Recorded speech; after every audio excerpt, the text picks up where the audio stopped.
Babae lang daw ako. Di ko daw kayang tumayo sa sarili kong paa na wala ang aking asawa. Lalaki daw ako. Dapat ako daw laging kumakayod para sa pamilya. Bakla lang daw ako. Basta daw akong manamya para magtrabaho. Tomboy daw ako. Kahit matigasin daw ako, di ko daw kayang makisabayan sa mga lalaking empleyado. What is gender inequality?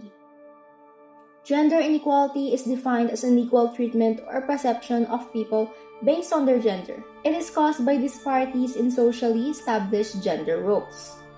The Philippines is one of the top countries in Asia in terms of closing the gender gap and being more advanced in gender equality.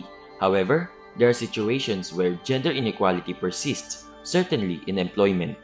According to a survey, men employees in the Philippines earn 5,000 pesos more than their female colleagues in the same profession.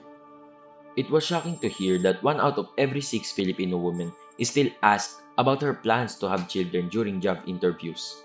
This means that women are already at a disadvantage in the recruiting process compared to their male colleagues, especially if they intend to have a family. In Southeast Asia, women are allowed longer leaves than their husband on average.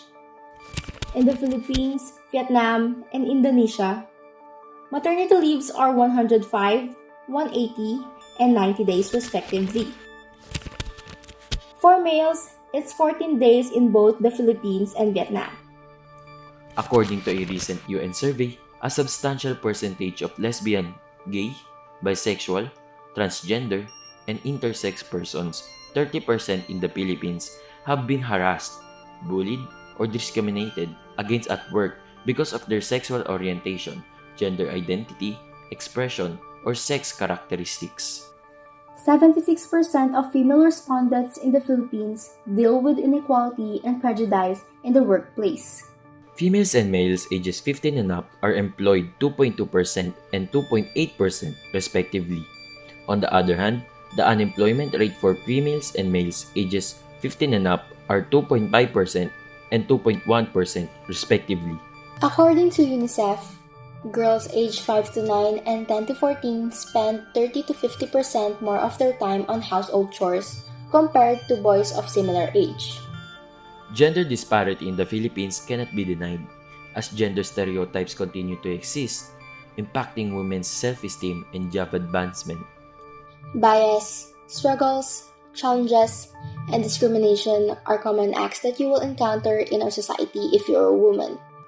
Women are often labeled as the weaker sex. Gender inequality is caused by many things, such as uneven access to education, lack of employment equality, job segregation, lack of legal protections, lack of bodily autonomy, lack of religious freedom, lack of political representation, and societal mindset. So, how can we end it?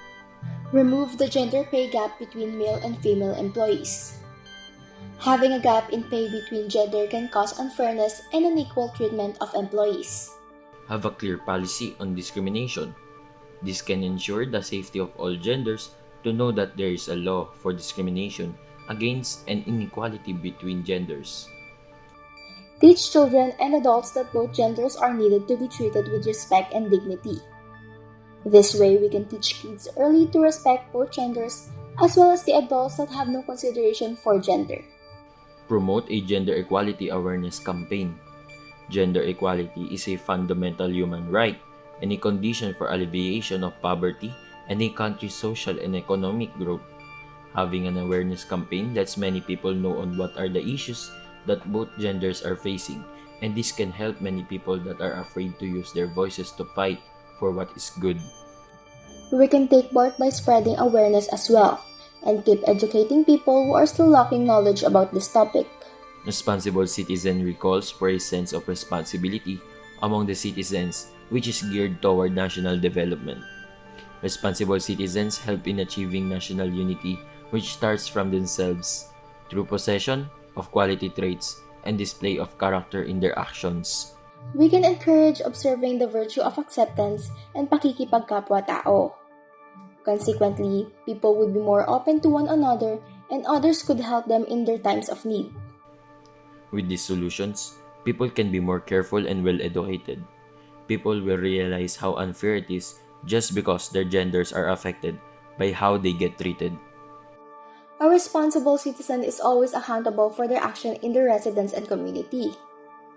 If a certain home produces a well-motivated family that promotes harmonious relationships, it is also carried and performed outside wherever their dealings are.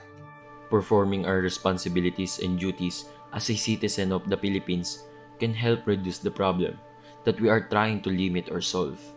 If we continue this, we could develop new and efficient solutions to solve a problem that we are facing. Babae ako, hindi babae lang. Lalaki ako, hindi lalaki lang. Bakla ako, hindi bakla lang. Tomboy ako, hindi tomboy lang. Gender doesn't matter.